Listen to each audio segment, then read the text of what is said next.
Magandang gabi, mga giliw naming tagapakinig.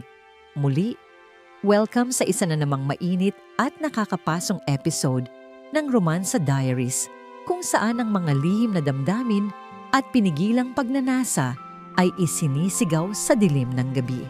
Ngayong gabi, isang espesyal na kwento ang ating itatampok. Ang pagbabalik, muling pagkikita, at apoy na muling sumiklab sa dalawang pusong nagtagpo. Ito ang Balikbayan sa Baryo, isang kwento ng muling pag-alab ng damdamin sa piling ng dating minamahal. Matapos ang mahigit 10 taon sa ibang bansa, muling bumalik si Adrian sa kanilang baryo. Nag-iba man ang paligid, nanatiling sariwa sa kanyang alaala ang mga gabi ng kabataan, lalo na ang isang mukha, si Elena, ang babaeng minsan nang nagpatibok sa kanyang puso. Habang naglalakad sa kalsadang puno ng mga bagong bahay, bigla niyang nasilayan ng isang pamilyar na tanawin. Si Elena, nakasuot ng simpleng duster, basa ng pawis dahil sa pagtutupi ng labada. Napanganga si Adrian. Kahit may edad na, mas lalo pa itong gumanda. Ang hubog ng kanyang katawan, ang malalaking dibdib na bahagyang bakat sa manipis na tela, lahat iyon ay hindi nakatakas sa mapupusok na mata ng mga kalalakihan sa baryo. Pero para kay Adrian, may kakaiba. Siya ang babaeng minahal at ngayong gabi, parang muling nabuhay ang damdamin. Elena, mahina niyang tawag, napalingon ito at halos mabitawan ang hawak na batya. Adrian, halos hindi makapaniwala ang babae. Ikaw nga ba yan? Ang tagal na. Nagkatitigan sila. At sa sandaling iyon, tila bumalik ang lahat ng alaala.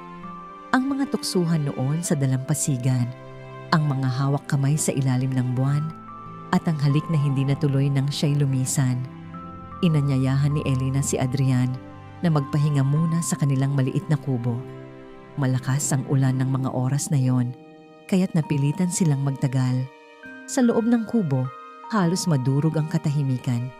Nakaupo si Elena, nakaharap sa apoy, nakalugay ang buhok at dumidikit ang manipis na tela sa kanyang katawan dahil sa ulan.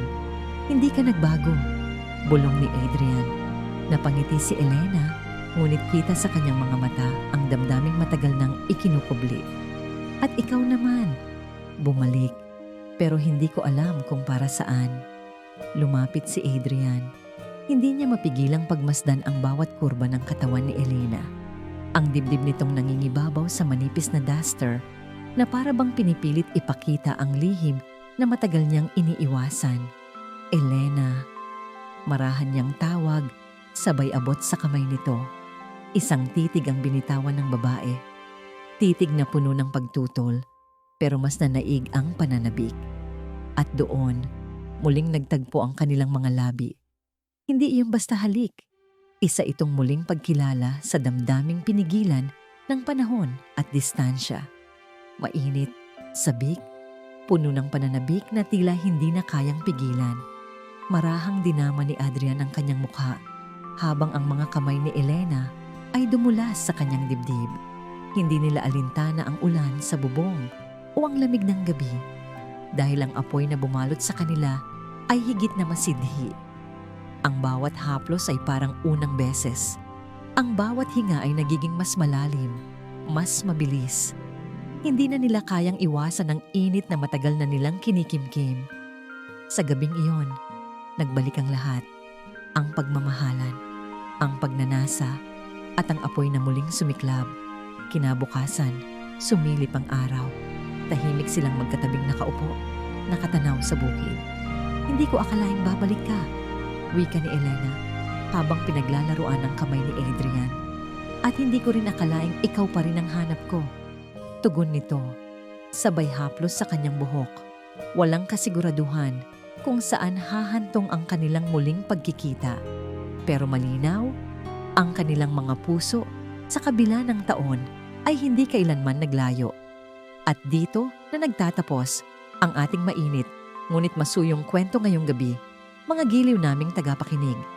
Sa muling pagkikita, may mga damdaming muling nagigising.